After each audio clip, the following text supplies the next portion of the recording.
سلام البنات، الوصفة تاع اليوم غادي نصاوبو واحد البرغر، الخبز ديالو ولا صوص. المهم تبعوا المقادير، غادي تجي واحد الوصفة رائعة اللي تعجبكم. نبداو المقادير. اول حاجه غادي نبداو بها هنايا هي الحليب. غادي نعبروا 300 غرام تاع الحليب. فوالا هنا عندي 300 غرام تاع الحليب. غادي نزيد عليه معلقه ونص تاع الخميره تاع الخبز، هكا معلقه كبيره ونص بحال هذا الشكل. وغادي نزيدو معلقه كبيره تاع سنيده، هكا تقريبا 20 حتى 30 غرام.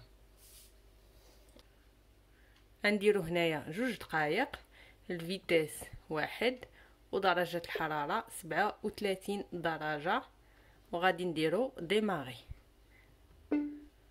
خاصني نسدو غنديرو ديماغي من بعد ملي فاتت 2 دقائق غادي نزيدو 2 بيضات على هذا الخليط.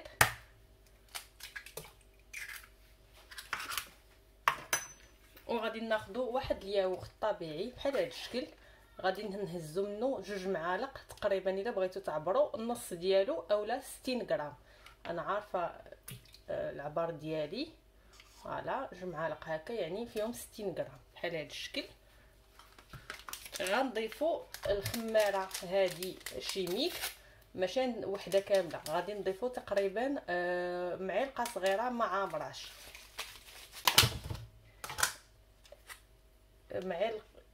نضيفوا المعلقه الاولى هكا تاع الزبده، يعني 60 غرام هكاك تاع الزبده.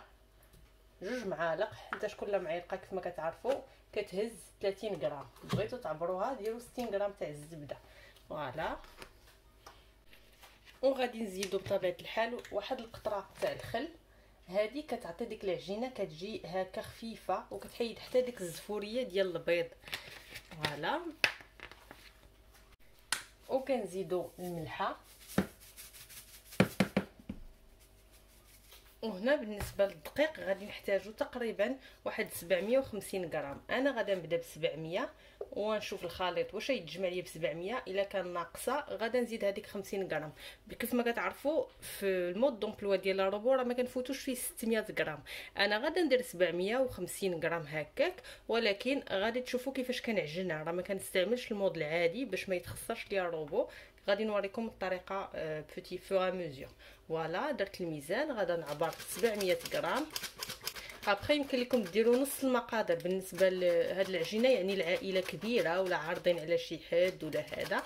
ابخي سي بوسيبل ديروا غير نص الكميه غادا تكفيكم. وما غاديش تحتاجوا ديروا زعما في البروغرام غادي تمشوا ديروا مالاكسي البروغرام العادي، وغادي ديروا على 2 دقائق والعجينه ديالتكم تعجن لكم 2 دقائق. انا كيف ما شفتوا قلت لكم عندي كميه كبيره، غادا نستعمل واحد المود هكا. غادي نوريكم كيفاش غادا نصاوب. المهم نبقى غادا حتى نوصل ل 700 غرام وغادا نوريكم كيفاش. الوغ هنايا سديت على الدقيق، وكيف ما كتعرفوا قلت لكم الا بغيتو درتو كميه نص الكميه تاع المقادير غادي تجو هنا ديروا مالاكسي هذا، غادا ديروا على 2 دقائق وغادي ديروا ديماغي. انا ما غاداش ندير هذا المود حيتاش عندي العجينه بزاف وهذا الفيتاس 4 يعني بزاف غادي يقدر يخسر ليا الروبو. دوكو اشنو غندير؟ غادا نرجع للمونيو برينسيپال هكا، غادا ندير 3 دقائق 3 دقائق هكا. وبالنسبه للفيتاس غنبدا بجوج بحال هكا، وغادا نتسنى يعني ملي تفوت الدقيقه الاولى غادي ندير بوز، يعني ان فوا توصل الدقيقه الاولى غادي ندير بوز. غادي نوريكم كيفاش. هنا كيف ما شفتوا فاتت الدقيقه الاولى، دابا درتو على بوز ورقت غير على هنا على بوز. غادي نخليها واحد 15 ثانيه، يعني تقريبا 15 ثانيه ربع دقيقه. ومن بعد غادا نرجع وغادا ندير ديماغي حتى تفوت عاوتاني دقيقه، ونكمل بنفس الشكل حتى يقضي ليا 3 دقائق. يعني على كل دقيقه كنديرو على بوز وكنتسنى مده واحد ربع دقيقه، وهلي كنعاود ندير ديماري. غنكرر هذه العمليه على كل دقيقه. فوالا صافي. هنا كيف ما كتشوفوا قادت لي هذيك 3 دقائق. دابا العجينه نخرجها من البول وغادا نديرها في شي زلافه. خديت زلافه كيف ما شفتوا بحال هذه، كنرش فيها الزيت حيتاش العجينه كتجي شويه دايره، كتجي مطلوقه، ما كتجيش عاوتاني مجموعه بحال عجينه الخبز، كتجي هكا طريه. كندهنو تيدينا حتى هما، وغادا نبدا نجرف هذيك العجينه حتى نهبطها كامله في هذا لو بول. صافي العجينه ديالتي ها هي حطيتها هنا، كندهنوها مزيان بالزيت باش اون فوا نجو نحيدوها ما تعذبناش في الحياه. وكيف ما قلت لكم يعني هاد الكميه راه العائله كبيره، بالنسبه ل 4 الناس 5 الناس تقدروا ديروا غير نص المقادير راه كافيين. فوالا بحال هاد الشكل كنسدو عليها مزيان وكنغطوها بشي توب وكنخلوها تستراح حتى كتبدا تنفخ لينا، وغادي نرجعوا ليها من بعد. الوغ بالنسبه للوصفه ديال لاصوص، هذه واحد لاصوص كتجي غزاله، فين تبان داكشي تاع ماكدو، داكشي اكوتي كيبقى تاع لي زاماتور. هاد لاصوص علاش قلت لكم كتجي فريمون غزاله، حيتاش نقدروا انا هذه ندير البازيك يعني العاديه، هذه اللي موالفه كندير، ولكن لافونتاج تاع هاد لاصوص انكم تقدروا تزيدوا فيها كاع اللي بغيتوا. يعني مثلا الناس اللي كتبغي الهريسه في الاخر تزيد عليها شويه الهريسه وتخليها تخلط، الناس اللي كيبغيو الصوص الجيريان كذلك هكاك، ميم الكاري الكوري حتى هو تقدروا تزيدوه فيها. يعني هذه واحد لاصوص بازيك، ولكن صدقوني كتجي غزاله واعره بزاف. الوغ اش كنحتاجوا ليها؟ كنحتاجوا هنايا 2 صفار البيض، وهنايا عندي هذا الفرomاج هكا، ولكن تقدروا تستعملوا في بلاصتو الكيري، يعني 2 كيري كاري، 2 الفرomاج كاري هكا. هنا عندنا الموطارد، وهنا عندنا لا مايونيز، عندنا الملحه، البزار، وهنايا عندي غنحتاجوا 1 معلقه تاع الخل الابيض، وبطبيعه الحال الزيت اللي غادي نضيفوه في الاخر بشويه. غادي نوريكم دابا الطريقه كيفاش. الزيت خاصو ما نديروش الزيت البلدي، يعني ضروري يكون زيت نوتر، ماشي شي زيت اللي فيه شي كو زعما هكا مجهد. دابا ندوزو لطريقه التحضير. اول حاجه غادي نبداو بها بالنسبه لاصوص هي الفوي، خاصنا ضروري غادي نديروه، غادي نستعملوه. فوالا كندخلوه في الداخل ديال الروبو، من بعد كنزيدو 2 صفار البيض هكا، غنديرو معلقه كبيره تاع الموطارد،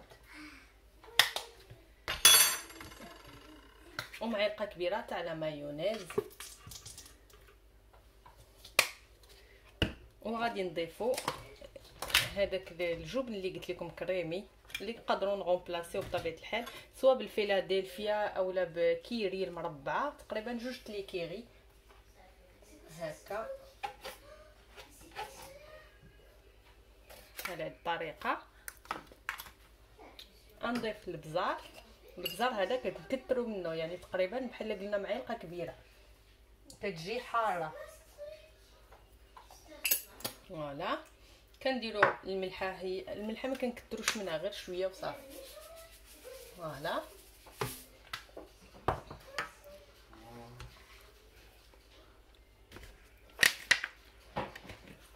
وكنضيفوا تقريبا نص معلقه كبيره تاع الخل اولا معلقه صغيره، يعني غير قطيره هكا. فوالا على هذا الشكل كنسدوا على كل شيء، سدينا على كل شيء وحيدنا الكوبلي. الوغ الكوبلي غادي نستعملوه للعبار، كيف ما كتعرفوا الكوبلي حدوه هنا 100. الوغ غادي نعمروه المره الاولى هنايا حتى ل 100، ومن بعد غادي نزيدو حتى ل 40، يعني اونتو غادي نحتاجو 140 مليلتر ديال الزيت. باش نديماريو غادي نديرو 4 دقائق والفيتاس 4، وغادي نديرو ديماغي.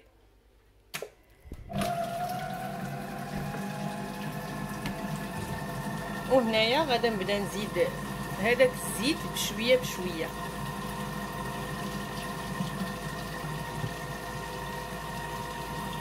ملي كنحس بيه تخلط كنعاود نخوي، وحنا غادي حتى كنقاديو هذيك 140 مليلتر تاع الزيت ولون ديال هاد 4 دقائق اللي درنا.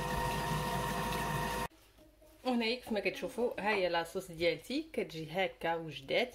غنخليها تبرد، وهذيك يمكن لينا نحتفظوا بها في الثلاجه مده 3 ايام، ولكن تكون القرعه مسدوده. وملي الا كنتو طحنتوها الطحنه الاولى تاع 4 دقائق وما تجمعاتش، يمكن لكم تزيدوا 2 دقائق اخرين حتى كتطحن. هنا كيف ما كتشوفوا العجينه ديالتنا صافي ها هي تدوبل ليها الفوليوم. غادي نشدوها نخرجوها من هنا، نحيدوا منها شويه هذاك الهواء، وغادي نبداو نديروها كويرات، يعني سواء نعبروهم سواء نديرو عيننا ميزاننا اللي كتفضلوا ديروه. كنقطعوهم بحال هذا الشكل واليد مدهونه بالزيت، وكنبداو نجمعوا فيهم بحال هكا حتى كيعودوا لنا كويرات. هما الا بغيتوهم يخرجوا لكم قادين وكلشي كيداروا في داك ليمون اللي طالعين. انا ما غاديش نديرهم حيت تو سامبلومون ما عنديش هذوك ليمون اللي طالعين. فوالا هذا الشكل هكا كويرات بحال هكا، وغادي نحطهم دابا في الطاوه ونبقاو مكملين تنكملوا العجينه كامله. وهنا كيف ما كتشوفوا خرجوا ليا 5 كبار، هادو كيوزنوا 150 غرام الوحده، 5 درت، وهاد الصغار فيهم 90 غرام يعني للدراري الصغار. دابا ملي كورتهم كاملين هكا غادي نهبطهم شويه بحال هاد الشكل باش ما تفرقعش هذيك القبه ديالهم بحال هكا، وغادي نغطوهم ونخليهم واحد مده ثلث ساعه، وهنا ندخلهم الفران درجه حراره 180 لمده ما بين نص ساعه حتى ل 40 دقيقه هكاك على حسب الفران ديالكم. المهم خاصهم يكونوا تحمروا وكل شيء. من قبل غادي نخلطوا صفار البيض مع نقطه تاع الخل بحال هذا الشكل، وغادي ندهنوا بهم البرجر ديالنا، وغادي ندردروا عليه شويه تاع الزنجلان. وهاد العمليه نديروها للشيء الاخر كامل. هادشي كنديروه اون فوا خليناه خمر هذيك 20 دقيقه صافي. دابا ندخلوا الفران. الخبز البرجر ديالي ها هو خرجته من الفران، دابا ما حدو هو باقي سخون. غادي نشديت هاد الزيف وغادي نغطيه به اللي هو اوميد، يعني فازق شويه ماشي عامر بالماء، المهم يكون زيف اوميد فيه شويه الماء باش ما كيبقسحوش لينا من الفوق. هذه هي لاستيوس باش يجيكم هكا ديك لاكوش الفوقانيه ما تجيكمش قاسحه هكا. هنا كترطاب بهاد الزيف اللي درنا شويه فازق. غنخلوهم يبردوا ومن بعد غادي نديروا فيهم الحشوه ديالنا.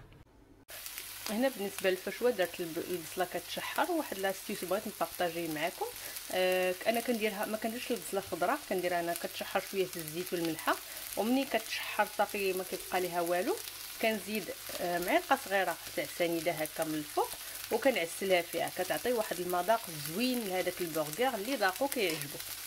كيف ما شفتوا هنا درت هذوك اللحم طيبته وزدت عليه من الفوق الفرماج بحال هذا الشكل.